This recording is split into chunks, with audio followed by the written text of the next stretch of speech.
Hi, welcome students. I hope you are all fit and healthy. Earlier, I taught you the first lesson in civics based on the topic Indian Constitution. Now, I am going to teach you the first lesson in geography. Are you ready, children? Do you know the topic? The topic is resources. See children, here is a small family where Mona and Raju helping their mother to clean their house. At the time, Mona said to Raju, "Look at all these things, clothes, utensils, food grains, comb, bottle of honey, books. Each of these has a use," said Mona. Her mother said, "That is why they are all important."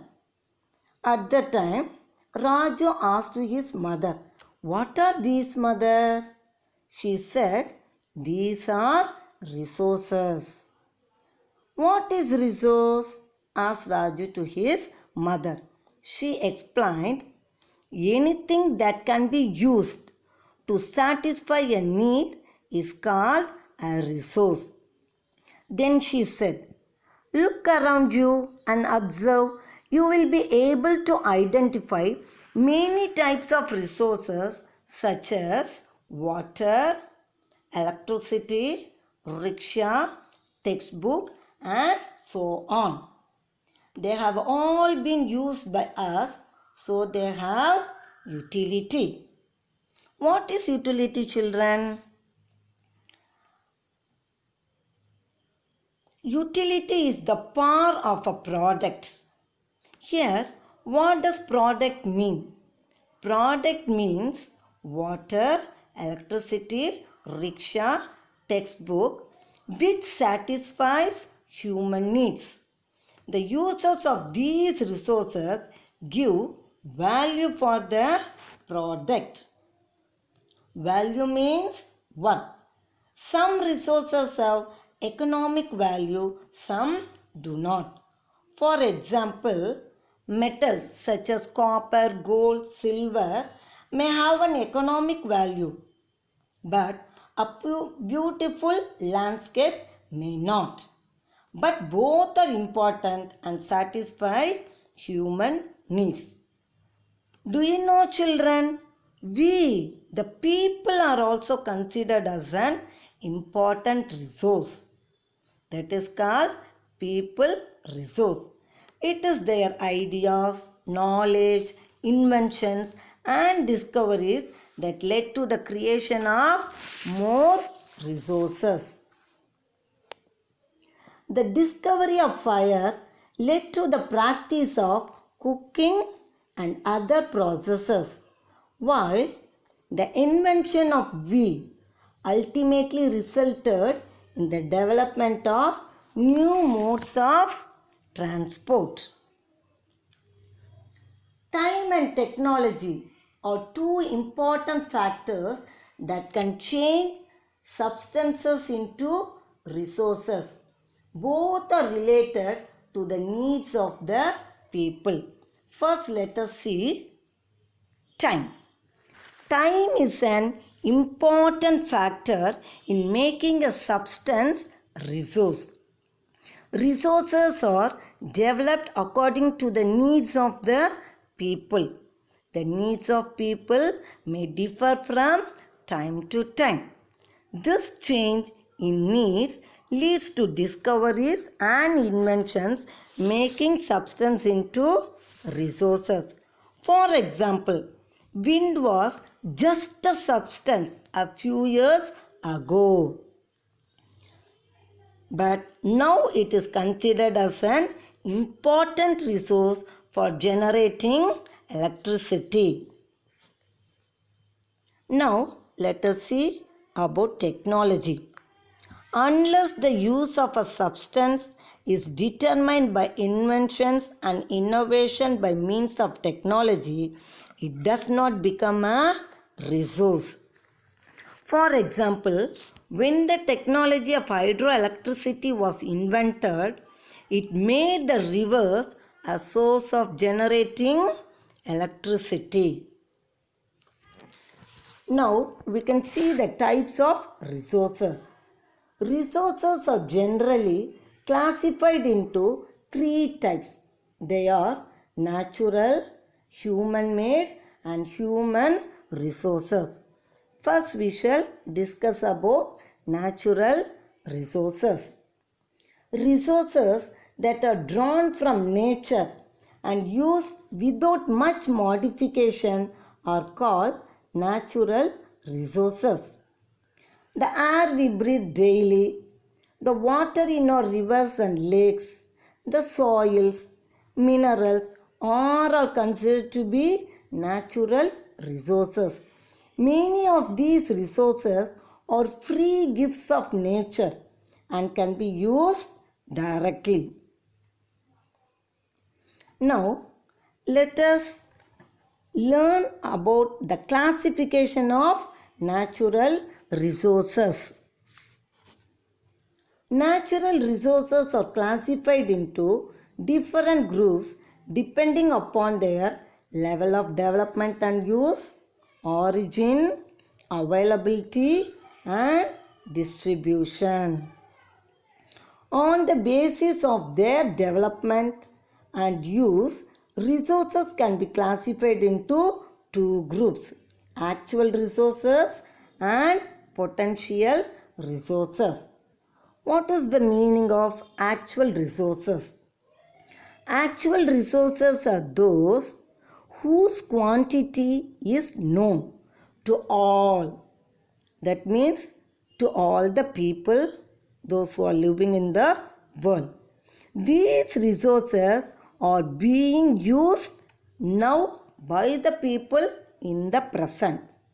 For example, rich deposit of coal is used in Germany. In the same way, petroleum in West Asia and dark soil of the Deccan Plateau in Maharashtra. Next, about potential resources. Potential resources are those whose entire quantity may not be known to the people, and these are being used at present. These resources could be used in the future. The level of technology we have at present may not be advanced enough to utilize these resources. For example, the uranium found in Ladakh is an example of potential resources that could be used in future. High speed winds were a potential resource 200 years ago when advanced technology was not used. But today they are considered to be actual resource, and wind farms generate energy using windmills. You can also find some windmills in Nagarkoil in Tamil Nadu and on the Gujarat coast. Now, based on origin or natural resources are classified into biotic resources and abiotic resources. Biotic resources. First we shall discuss about biotic resources. The resources that are obtained from the biosphere or from the living things, that is plants and animals. For example, food crops, animals, fishes, pearl, silk, spices, wood, etc. Fossil fuels are also considered to be biotic resources because they were formed from decayed organic matter, that is decayed plants and animals, dead plants and animals. Now, abiotic resources. These resources are derived from the non-living world, land, soil. For example, minerals such as gold, copper, and so on. Now, based on their availability, natural resources can be broadly classified into renewable and non-renewable resources. I think already you know about renewable and non-renewable resources. Now let us see renewable resources. The resources which can be reproduced at a short time or can be reproduced quickly.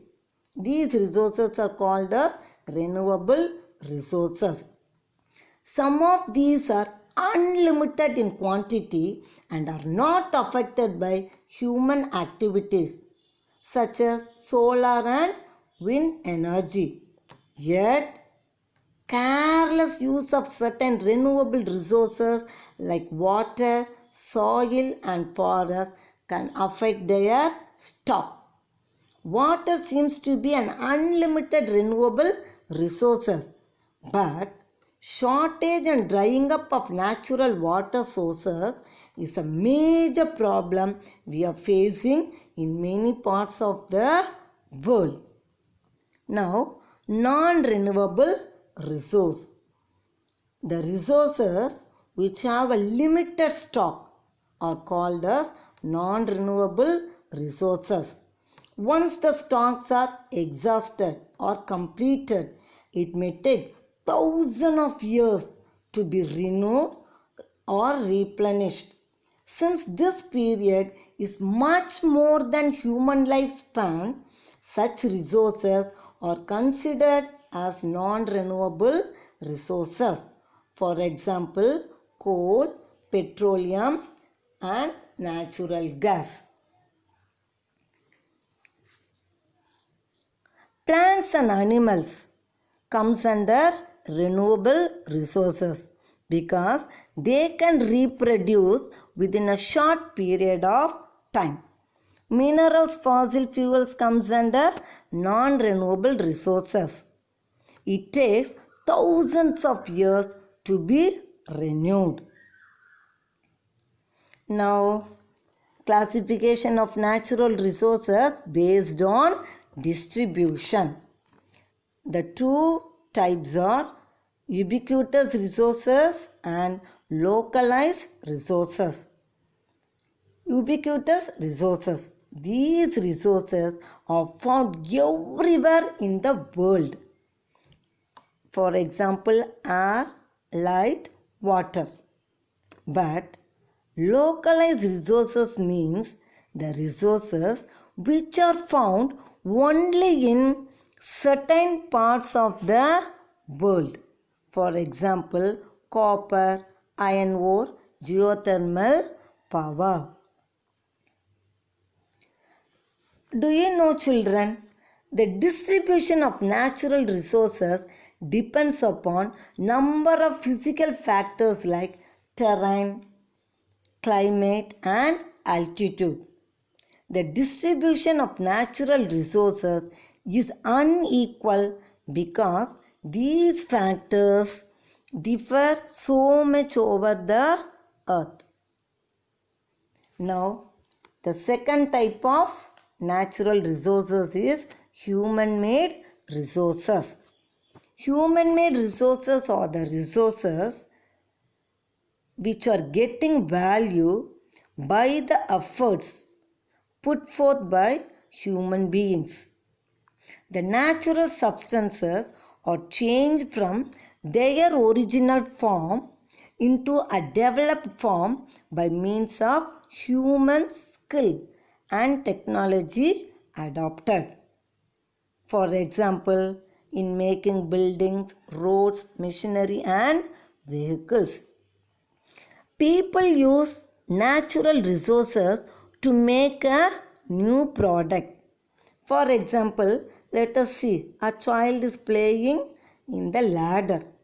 What is the natural resource used in making this ladder, children? Yes, the natural resource wood is used. The people, due to their skill and technology, have converted the natural resource wood into a ladder. Now, the last resource we are going to learn is human resources. Already we have learnt about people resource. Again, we can recall the term human resources can also be defined as skills, energies, talents, abilities, and knowledge that are used for the production of goods or the rendering of services. Now, see this. The girl Mona has dream. Mona had a nightmare, that is a dream. She dreamt that all the water on the earth had dried up and all the trees were cut down. There was no shade and nothing to eat or drink. People were suffering and roaming around desperately looking for food and shade. She told her dream to her mother, and her mother told, yes, this may really happen after some years. And mother said to Mona, if we are not careful, then even renewable resources can become very scarce and the non-renewable ones can definitely get exhausted. She was very much shocked on hearing the reply of her mother. So she asked her mother, what can we do to preserve our resources? Mother said, there are so many ways we can conserve our resources. How? By planning. Planned use of resources in order to meet the present needs and to store a part for the future generation is called resource conservation. Why is it necessary? Asked Mona. Because many resources are non-renewable and exhaustible. If we conserve them, we can use them for a longer period of time. Conservation of resources helps us to reduce wastage and helps in economic process and also helps to protect the environment. What is sustainable development? She also explained sustainable development to her daughter. Sustainable development means the development that meets the needs of the present without compromising the ability of future generations to meet their own needs. Then Raju asked his mother, why should we conserve natural resources? His mother replied, as we know that nature provides all the basic needs which are necessary to us, but are we using it properly? No, we are over exploiting or overusing these resources. If we continue or if we go on over exploiting the nature, there will be no more resource available in the future. So there is an urgent need to conserve the nature. Here are some needs. To maintain ecological balance, for supporting life, to preserve different types of biodiversity, to preserve the natural resources for the present and future generations. And these are also some ways to conserve natural resources. Already I think you have learnt in science about reducing, reusing, recycling and how to protect our natural resources. As per the advice of their mother, Mona, Raju and their friends made packets and shopping bags out of old newspapers, discarded clothes and baskets from bamboo sticks. Then Mona said, "We will give a few to every family we know and ask them also to save our natural resources." Now, activity based on natural resources. Children, choose a resource which you are using in your daily life and then list any three advantages and problems that can arise from its use and list down in the given tabular column. This is the activity given for you. Thank you, children.